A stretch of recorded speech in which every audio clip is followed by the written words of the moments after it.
आज सबसे पहले हम आप सबसे एक सीधा सा सवाल पूछना चाहते हैं। क्या आप जानते हैं कि हमारे देश में कौन कौन से मुस्लिम इलाके हैं और कौन कौन से हिंदू इलाके हैं? कल रामनवमी के मौके पर हमारे देश के कई इलाकों में, कई राज्यों में सांप्रदायिक हिंसा हुई है और रामनवमी पर निकाली जा रही शोभा यात्राओं पर अलग अलग स्थानों पर हमले किए गए, पत्थर फेंके गए। और अब हमारे ही देश के कई लोग इन हमलों को यह कहकर जायज ठहरा रहे हैं कि रामनवमी की शोभा यात्राएं मुस्लिम इलाकों से नहीं निकाली जानी चाहिए। इसलिए आज हम ये सवाल आप सबसे पूछ रहे हैं कि एक धर्मनिरपेक्ष देश में, एक आजाद देश में कोई भी जगह हिंदू इलाका या मुस्लिम इलाका कैसे कहलाया जा सकता है? क्योंकि ना तो हमारे संविधान में और ना ही हमारे किसी भी सरकारी रिकॉर्ड में किसी स्थान को इस तरह से चिन्हित किया गया है कि ये मुस्लिम एरिया है और ये हिंदू एरिया है, और मुस्लिम एरिया से हिंदुओं की शोभा यात्रा नहीं जाएगी और हिंदुओं के इलाकों से मुसलमानों की शोभा यात्राएं नहीं जाएंगी, वहां पर उनके त्योहार नहीं मनाए जाएंगे। ये जो कानून है नए नए, ये कब बने? ये कानून किस संविधान में लिखे हैं और ये सब कहां से आया? लेकिन आपको हैरानी होगी, इसके साथ ही भारत की राजधानी दिल्ली के जवाहरलाल नेहरू यूनिवर्सिटी में, जिसे आप जेएनयू के नाम से जानते हैं, वहां पर भी रामनवमी के ही दिन कुछ छात्रों ने नॉन वेज खाने की जिद की, जिस पर दूसरे छात्रों को आपत्ति हुई और वहां छात्रों के बीच में मारपीट हो गई। लेकिन बड़ी बात यह है कि जेएनयू में नॉनवेज खाने को लेकर हुई यह मारपीट आज हर अखबार के पहले पन्ने पर है। यह नेशनल हेडलाइन बन गई, जबकि रामनवमी पर हुए बाकी हमलों का जिक्र मीडिया में नहीं हो रहा।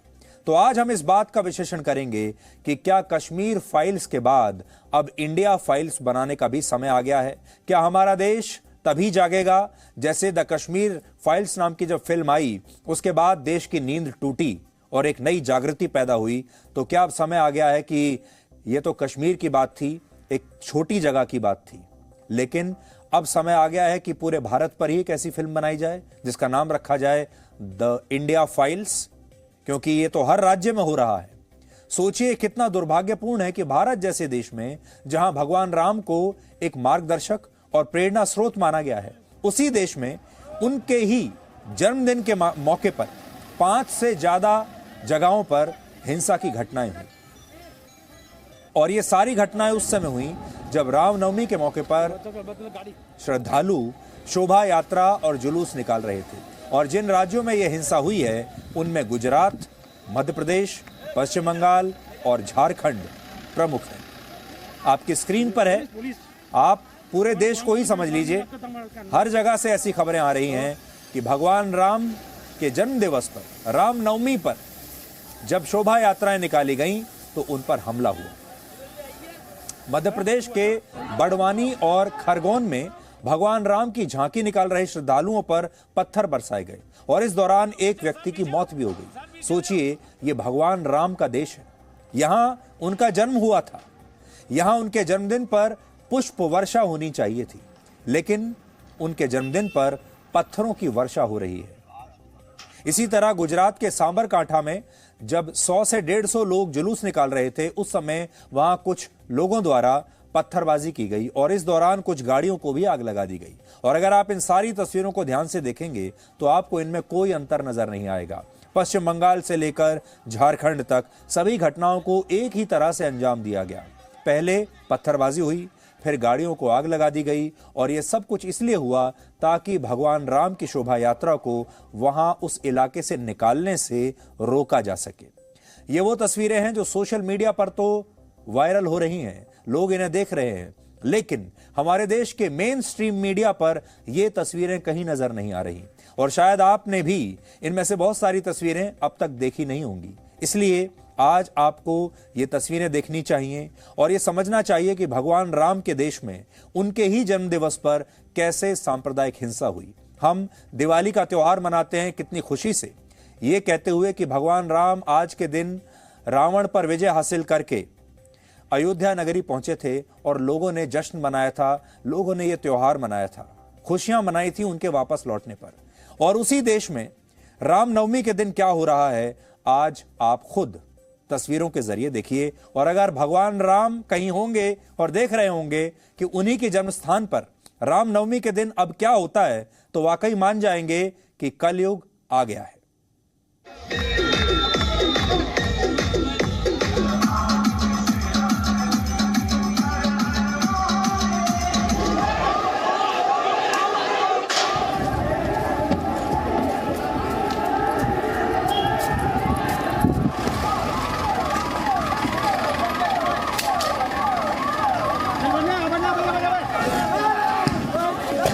खाली बोले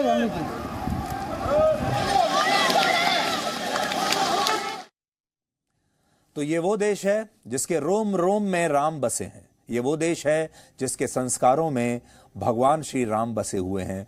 और आज क्या हो रहा है आप देख लीजिए। भारत के संविधान के तीसरे भाग में भगवान श्री राम की तस्वीर छपी हुई है और यह भाग भारत के नागरिकों के फंडामेंटल राइट्स यानी मौलिक अधिकारों के बारे में बताता है। सोचिए, देश का संविधान भी अधिकारों की मौलिकता को भगवान राम से जोड़कर देखता है। और ये जो तस्वीर आप देख रहे हैं अपनी स्क्रीन पर, ये भारत के संविधान की तस्वीर है जिसमें बाकायदा आप देखिए, ये पार्ट 3 है भारत के कॉन्स्टिट्यूशन का, जिसमें आपको भगवान राम नजर आएंगे, सीता नजर आएंगी और उनके पीछे आपको लक्ष्मण नजर आएंगे। ये भारत का संविधान है और भारत का संविधान जब बना होगा, हमारे देश के संविधान के निर्माताओं ने, उन्होंने बहुत सोच समझकर भगवान राम की तस्वीर यहां पर छापी होगी। और तब उन्होंने भी ये कल्पना नहीं की होगी कि आज से 75 साल के बाद हमारे देश में माहौल ऐसा बिगड़ जाएगा कि भगवान राम के नाम को भी लोग सुनने के लिए तैयार नहीं होंगे। और फिर इसी देश में देखिए कैसे उन्हीं की झांकियों पर पत्थर बरसाए जाएंगे। हिंसा की ज्यादातर घटनाओं में पुलिस ने आरोपियों को गिरफ्तार कर लिया है और मध्य प्रदेश के खरगोन में आज 10 आरोपियों के घरों पर पुलिस ने बुलडोजर चलवाकर उन घरों को नीचे गिरा दिया है। मध्य प्रदेश सरकार ने कहा है कि इन हिंसक घटनाओं के पीछे पॉपुलर फ्रंट ऑफ इंडिया यानी पीएफआई नाम का एक संगठन हो सकता है, जिस पर 2020 में दिल्ली के दंगों की साजिश रचने के भी आरोप हैं। इसके अलावा इसी संगठन पर शाहीन बाग के आंदोलन को फंडिंग करने के भी आरोप हैं और साथ ही अभी हाल ही में कर्नाटक में जो हिजाब को लेकर विवाद पैदा हुआ था, उसमें भी इसी संगठन का हाथ होने का शक है। धर्मनिरपेक्ष देश वो होता है जहां सहनशीलता होती है हर धर्म के बारे में। इस्लाम धर्म के लोग दूसरे धर्मों के त्योहारों पर सहनशीलता दिखाएं और हिंदू धर्म के लोग भी दूसरे धर्मों के त्योहारों पर सहनशीलता दिखाएं।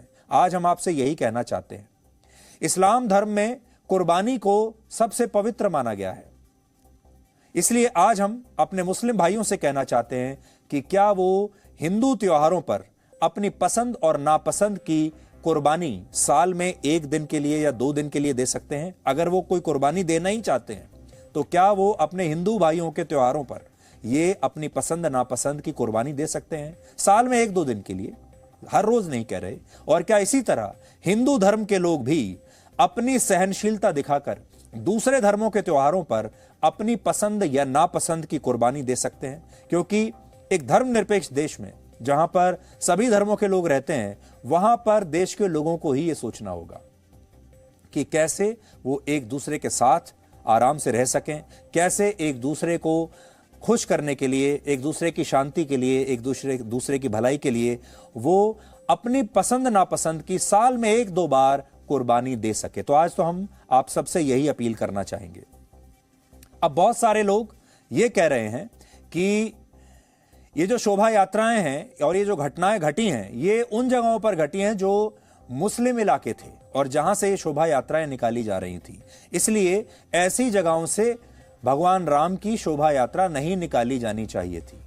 इस तरह की बात आज चल रही है। बहुत सारे लोगों ने इसे जायज ठहराने की कोशिश की है, इस हिंसा को। और बात वहीं आ जाती है कि ये जो पूरी थ्योरी है हमारे देश में, ये कहां से आई? ये आपने भी, आप जिस भी शहर में रहते हैं, भारत के जिस भी गांव में रहते हैं, जिस भी राज्य में रहते हैं, आपने भी ये बातें जरूर सुनी होंगी कि फलाना मोहल्ला या फलाना जो इलाका है ये मुस्लिम इलाका है।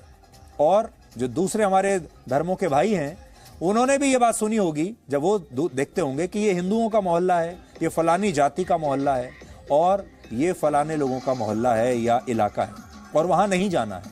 और किसी भी धर्मनिरपेक्ष देश की या समाज की सबसे बड़ी हार यही होती है जब वहां पर लोग इलाकों को इस तरह से बांट दें, कि ये हिंदुओं का इलाका है, ये मुसलमानों का इलाका है, ये भारत का इलाका है, ये भारत के लोग हैं, ये भारत की जगहें हैं और भारत की हर जगह, भारत का हर कोना, भारत का हर गांव, मोहल्ला धर्मनिरपेक्ष होना चाहिए। इसलिए आज आप सबसे हम ये अपील करना चाहते हैं कि अगर बहुत सारे लोग अपनी आम बोलचाल की भाषा में ये बात कहते भी हैं कि मुस्लिम इलाकों में या हिंदू इलाकों में ऐसा नहीं होना चाहिए, इस बात को यहाँ बंद कर दीजिए।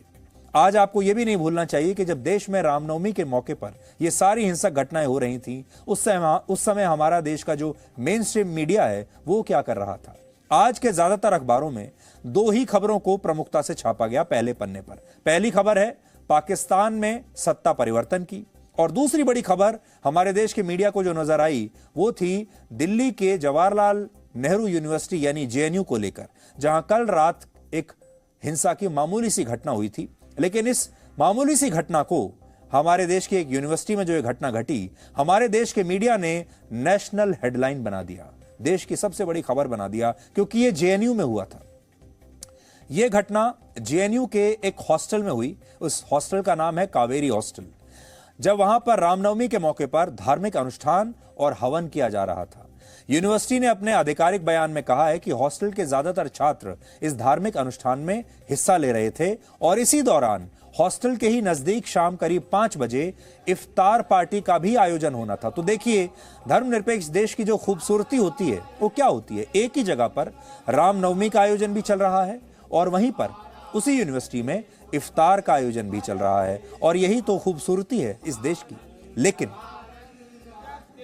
शुरू में इस बात को लेकर दोनों पक्षों के बीच में कोई विवाद नहीं था, लेकिन बाद में जो वहां पर वामपंथी दलों के छात्र हैं, उन्होंने यह आरोप लगाया कि रामनवमी की वजह से वहां के मेस में नॉन-वेज खाना नहीं बनने दिया गया, और ये जो छात्र हैं इन्हें रामनवमी के दिन नॉन-वेज ही खाना था, जिससे दोनों गुटों के छात्रों के बीच टकराव बढ़ गया और इस दौरान वहां पर मारपीट हुई, जिसमें कुल मिलाकर 6 छात्र घायल हो गए हैं।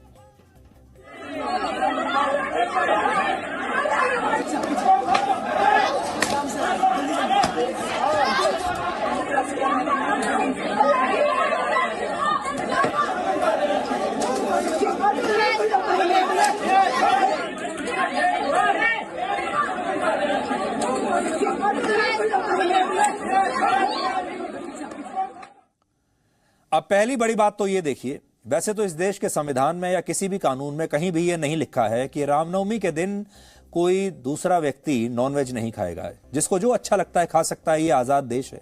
आपको जो अच्छा लगे, जो खाना आपको खाना है आप खा सकते हैं, चाहे रामनवमी हो, चाहे दिवाली हो, चाहे कोई भी त्योहार हो।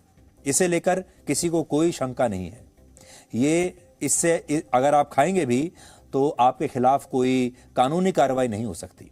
लेकिन अब जरा ये सोचिए, वो कौन से छात्र रहे होंगे जिन्होंने कहा होगा कि हम रामनवमी के दिन तो आज तो हम जरूर नॉनवेज खाएंगे ही, एक दिन भी आज के दिन हम नॉनवेज खाए बिना नहीं रह सकते, ये जानते हुए कि उन्हीं के जो बाकी के सहपाठी हैं जो उसी यूनिवर्सिटी में पढ़ते हैं, ये जानते हुए कि अगर आज के दिन रामनवमी के दिन अगर हम नॉनवेज खाएंगे तो हमारे बाकी साथियों की संवेदनाओं पर असर पड़ सकता है, हो सकता है उन्हें अच्छा ना लगे, और इस बात को ध्यान में रखते हुए क्या उन्हीं के सहपाठी ये तय नहीं कर सकते, ये नहीं सोच सकते कि वो कम से कम एक दिन अपने ही कॉलेज में या अपने ही यूनिवर्सिटी में साथ पढ़ने वाले लोगों के त्योहारों को ध्यान में रखते हुए एक दिन नॉनवेज नहीं खाएंगे, जिससे कि उनके बाकी के साथियों को अच्छा लगे?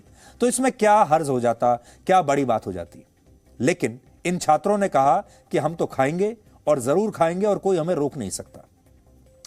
इस घटना को लेकर आज भी दिन भर हंगामा होता रहा, और दिल्ली में एक थाना है, पुलिस स्टेशन है, तुगलक रोड पुलिस स्टेशन जिसे कहते हैं, और पुलिस के मुख्यालय के, दिल्ली पुलिस के मुख्यालय के बाहर भी वामपंथी दलों के छात्रों ने लगातार विरोध प्रदर्शन किया, क्योंकि इन्हीं जगहों पर, इसी पुलिस थाने में कुछ छात्रों को गिरफ्तार करके रखा गया था। आप में से जितने भी लोग जो दिल्ली के बाहर रहते हैं और अपने अपने राज्यों की यूनिवर्सिटी या कॉलेज में पढ़ते हैं, वहां भी छात्रों के बीच ऐसी घटनाएं पहले भी होती रही होंगी, आपके सामने भी हुई होंगी। लेकिन सोचिए, आपने ऐसा कितनी बार देखा कि जब आपकी यूनिवर्सिटी, आपके कॉलेज में इस तरह की कोई घटना हुई हो, तब देश के बड़े बड़े राष्ट्रीय अखबारों ने और बड़े बड़े न्यूज़ चैनल्स ने इसे पहली हेडलाइन बना दिया हो। ऐसा कभी नहीं होता। यह सिर्फ जेएनयू के मामले में ही देखा जाता है, क्योंकि जेएनयू को हमारे देश के लिबरल्स ने अपनी राजनीति का केंद्र बना दिया है। और हमारे देश में एक वर्ग ऐसा है, विपक्षी दलों का, मीडिया का, जो इन लोगों को ये जो भी करते हैं उसकी वजह से ये तमाम देश का माहौल खराब करते हैं। इस हिंसा में घायल हुई एक छात्रा की तस्वीर आज वायरल है, बहुत चर्चा में हो रही है। और इस छात्रा को आप कह सकते हैं, इस छात्रा को इस हिंसा की पोस्टर गर्ल बनाने की कोशिश हो रही है। इसकी ये जो तस्वीर है ये आज हर अखबार में छपी है। अगर आप जाके देखेंगे हर अखबार में आपको ये तस्वीर मिलेगी। इस छात्रा का नाम है अख्तरिस्ता अंसारी, जो जेएनयू में एमए सोशियोलॉजी की छात्रा हैं। और दिलचस्प बात यह है कि एक दिन पहले की तस्वीर में यह छात्रा खून से लथपथ दिख रही है और ऐसा लग रहा है कि इसे बुरी तरह से चोट लगी है, इसे बुरी तरह से पीटा गया है। लेकिन आज की तस्वीर में, यानी 24 घंटे के बाद, इसके माथे पर आपको एक मामूली चोट नजर आएगी और आज की तस्वीर में ये मुस्कुराती हुई आपको दिखाई दे रही है। क्योंकि पहले वाले दिन जो तस्वीर खिंचाई थी उस तस्वीर ने अपना काम अब कर दिया है। एक और बात, यह पहली बार नहीं है जब इसी छात्रा की कोई तस्वीर सोशल मीडिया पर वायरल हुई हो।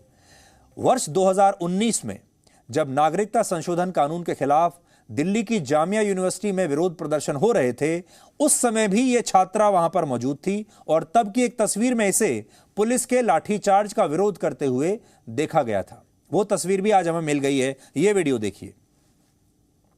यह छात्रा तब जामिया यूनिवर्सिटी से बीए की पढ़ाई कर रही थी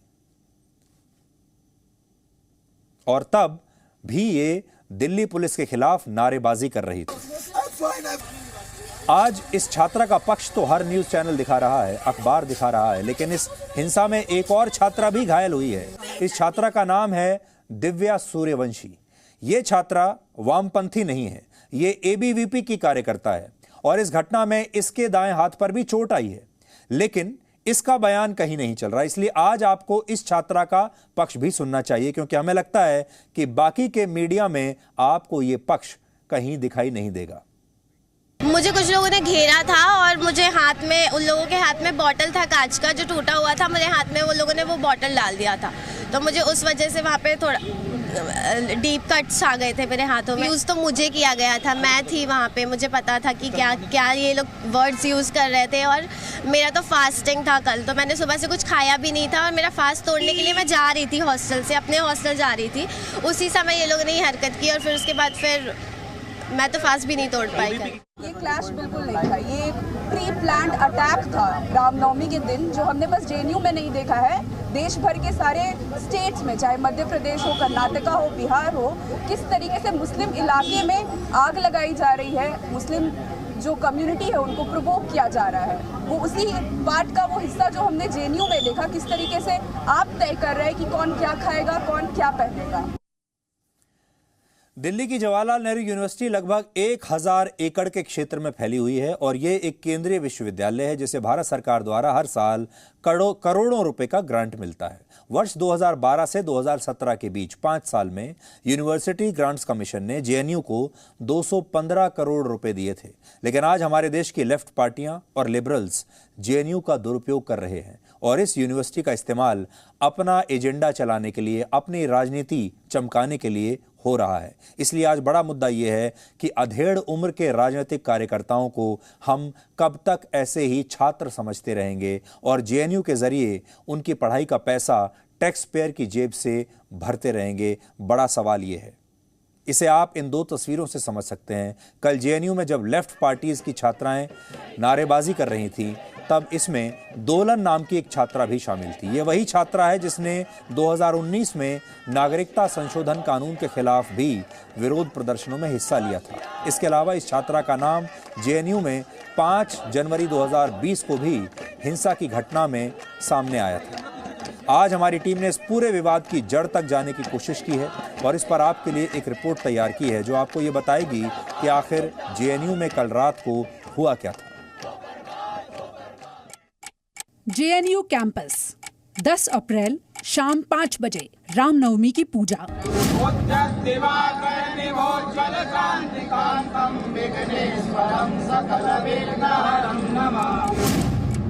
जेएनयू शाम 6 बजे हंगामा।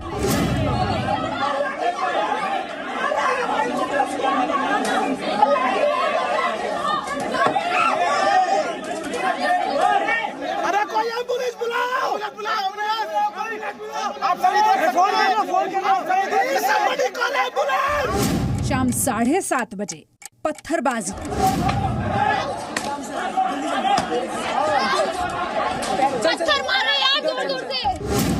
रात 8:30 बजे जेएनयू कैंपस में पहुंची दिल्ली पुलिस।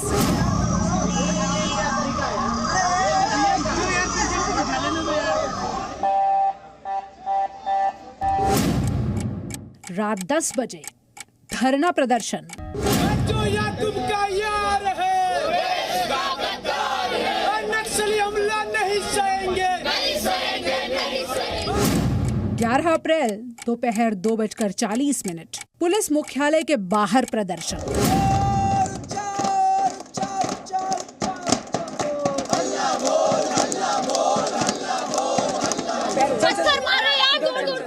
जेएनयू में हो रही पत्थरबाजी की ये तस्वीरें कल देर शाम की हैं।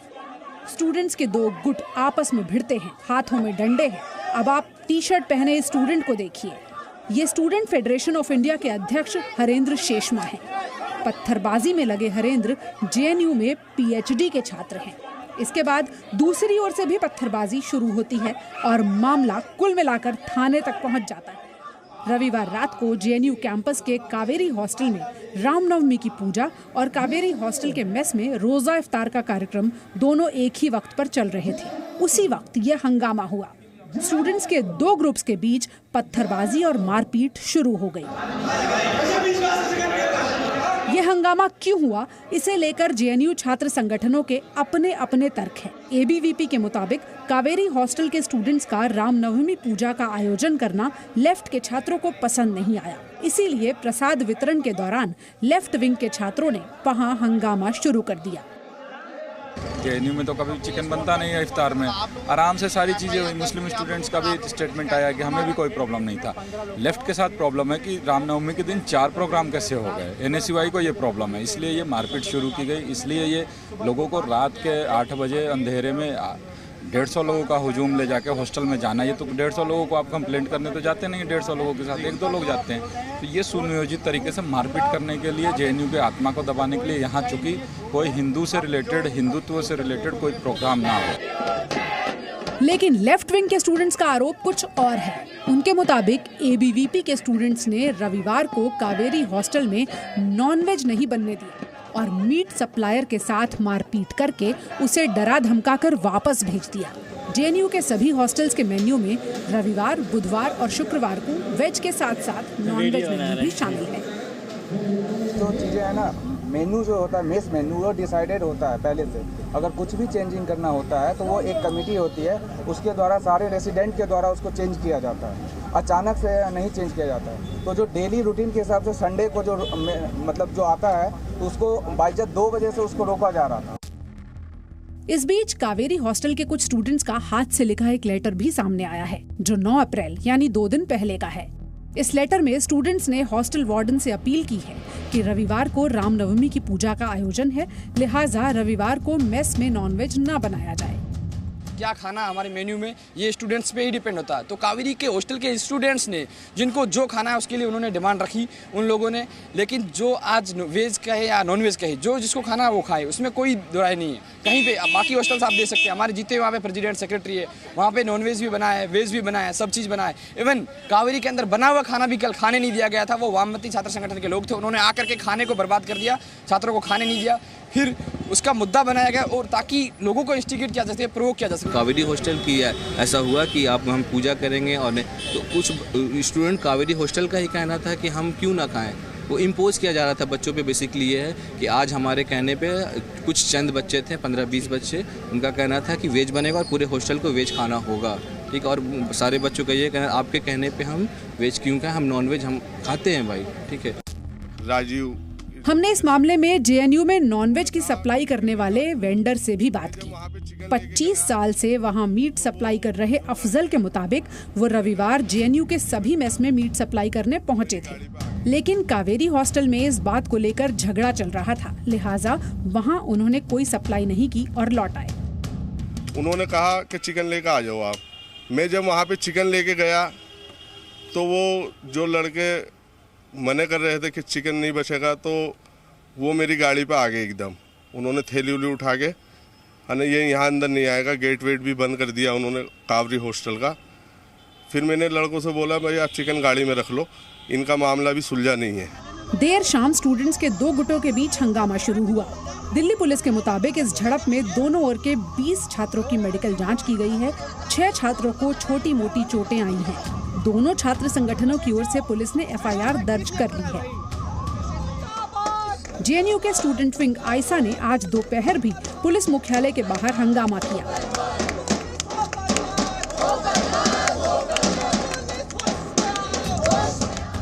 JNU प्रशासन की ओर से पूरे मामले पर एक चिट्ठी जारी की गई है, जिसके मुताबिक 10 अप्रैल को कावेरी हॉस्टल में एक हवन होना था। हालांकि कुछ छात्र इस आयोजन से खुश नहीं थे। डिनर के वक्त स्टूडेंट्स के बीच हंगामा हुआ। इस चिट्ठी में ये सफाई भी दी गई है कि हॉस्टल के मेन्यू को तय करने में प्रशासन का कोई हाथ नहीं होता। हंगामे और मारपीट के बाद ABVP की छात्रा दिव्या सूर्यवंशी के हाथों पर पट्टी बंधी है, तो आयसा की छात्रा अख्तरिस्ता अंसारी के सिर पर पट्टी है। दोनों खतरे से बाहर हैं, लेकिन JNU में छात्रों की शिक्षा का भविष्य खतरे में है। Bureau report, ji media. Presenting B News app, available on Google Play and App Store. Download it now.